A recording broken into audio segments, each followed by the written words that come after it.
All right, so let's talk about this first worksheet. These are 3 experimental scenarios, and you guys were to answer 4 questions. What's the hypothesis? What's the independent variable? What's the dependent variable? And was this study done scientifically and correctly? And if so, how so? If not, why not?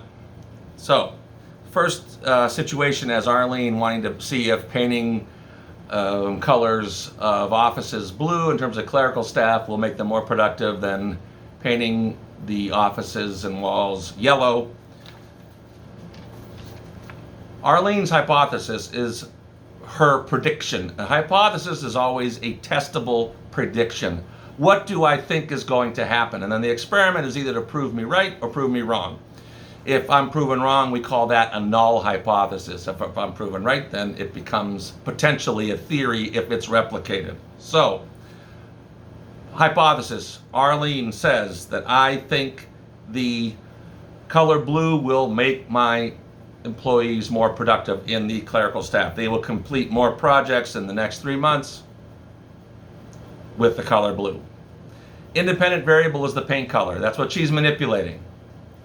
Blue, in particular, is what she thinks is going to make them more productive, and then she uses yellow as a comparison or a control. The dependent variable, how is she measuring the impact of the independent variable being manipulated?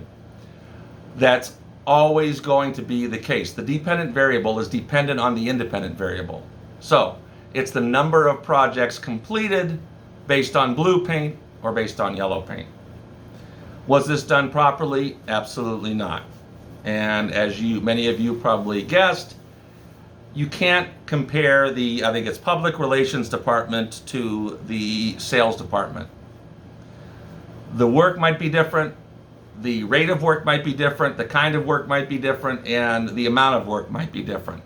Everything between the experimental group and the control group has to be the same except the independent variable.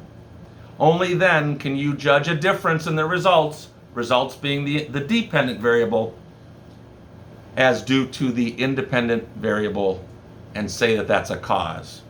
So if she wanted to do this correctly, she'd have to take one department, take people that all have the same job, randomly assign them to the 2 groups, and then run the experiment that she proposed.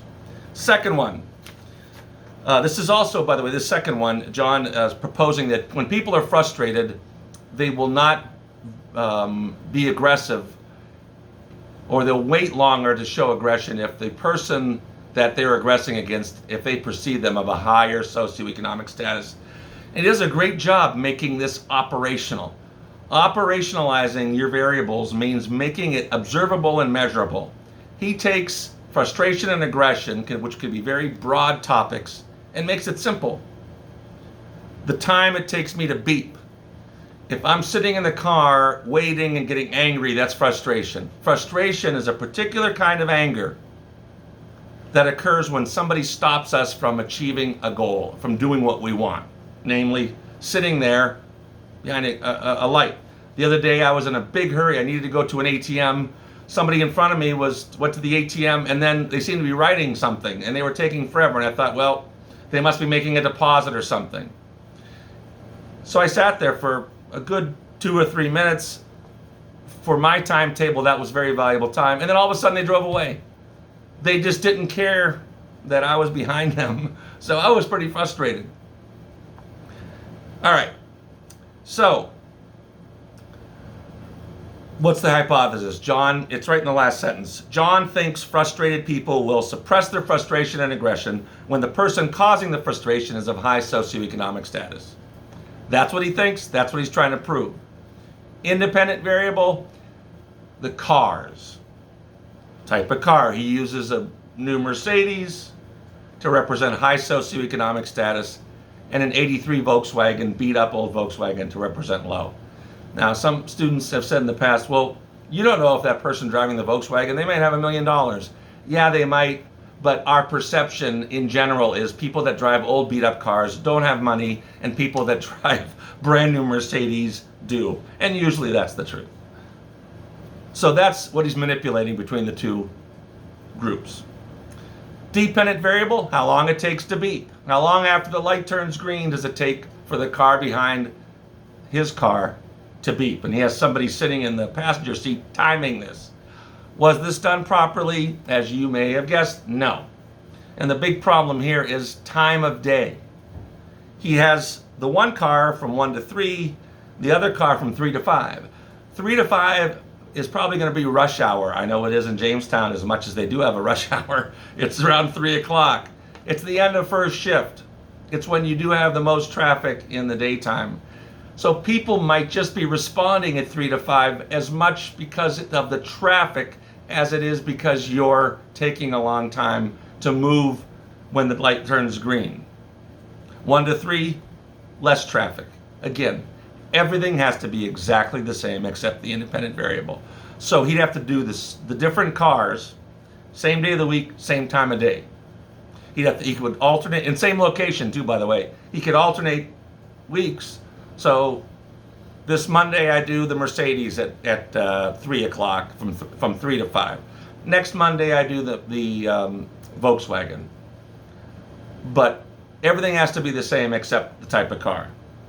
The third example has 3 conditions, and they actually give you the fact that the third condition is, I believe, the control. Let's see here.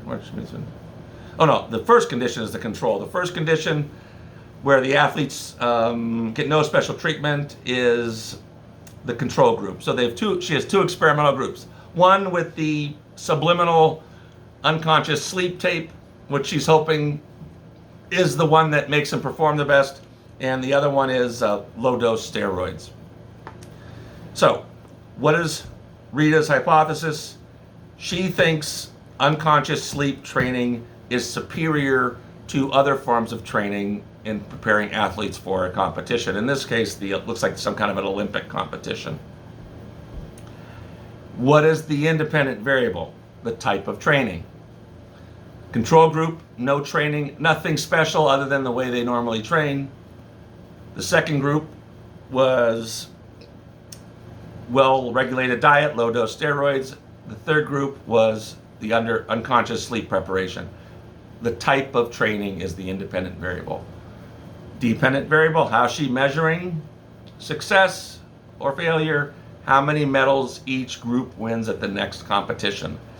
Was this done properly? Absolutely not. The problem here is different groups have different amounts of time between the training and the event. And that adds another variable to what affects the results.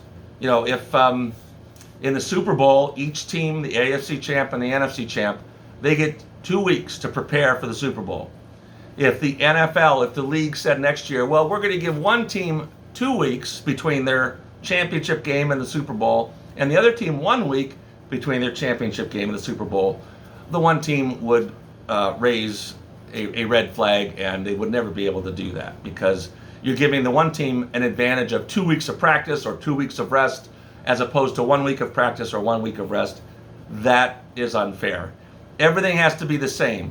So here, they'd have to have the same amount of time between the training and the event. Some students have said in the past, well, what if they have better athletes in the one group? No. Because of random assignment, everything else is going to equalize. That's just the way it works. And if you're curious about that, if you're doing an experiment, you want to make sure everything's equal, you could check it out, make sure everything's equal. But randomly assigning athletes to 3 different groups would equalize the athlete's skill. You'd have just as much skill in each group. All right, hope you guys did well. Again, this is the best way to learn them. This is really the only way to truly learn them. This is the way you're going to be tested on them on the exam. So if you have any questions, post them in the Chapter 1 questions discussion board in Blackboard. And I will be back to give you the answers to the other 2 worksheets in another video. Bye.